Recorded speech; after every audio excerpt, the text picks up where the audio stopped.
Sasan road ઉપર આવેલ કેરીના સ્ટોલમાંથી તલાલામાં ચોરી કરનાર 3 તસ્કરો ઝડપે 2 સોનાની બુટ્ટી મળી 95,000નો મુદ્દામાલ કબજે। ત્રણેય સામે ચલાલા, પ્રભાસ પાટણ, અમરેલીમાં 16 ગુના નોંધાયેલા છે।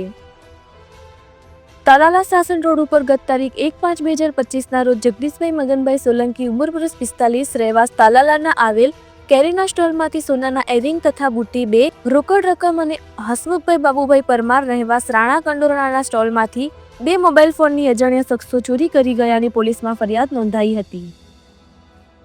તલાલામાં જે કેરીનો વ્યવસાય રોડ ઉપર દંગામાં કરે છે જે લોકો એમના દંગામાંથી ચોરી થયેલી એના આધારે બાતમી મળી ગીર સોમનાથ એલસીબીએ 3 આરોપીઓને અરેસ્ટ કર્યા છે।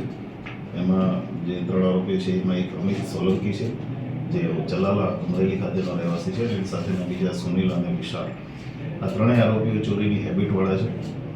અમે અહીંયાથી જે મુદ્દામાલ ગયો છે ટોટલ 95,000નો એ મુદ્દામાલ રિકવર કર્યો છે।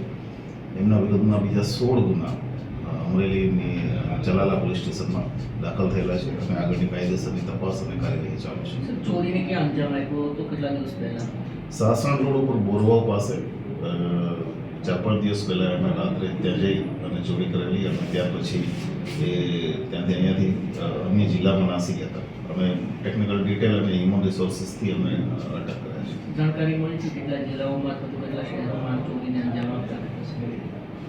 વધારે પડતા એમના અમરેલી જિલ્લાના ગુનાઓ છે, ચલાલા અને સાવરકુંડલામાં છે અને અત્યાર સુધીમાં 16 ગુના અમારા ધ્યાને આવેલા છે અને આગળની એમાં ઇન્ટ્રોગેશન અને અન્ય જિલ્લાઓમાં પણ તપાસ કરી રહ્યા છે। કોણ કોણ છે આરોપીઓ? આ 3 આરોપીઓને આપણે અગાઉ નામ આપ્યું અમિતભાઈ સોલંકી, વિશાલ અને સુનિલ, આ 3 આરોપીઓ આખો કાર્યક્રમ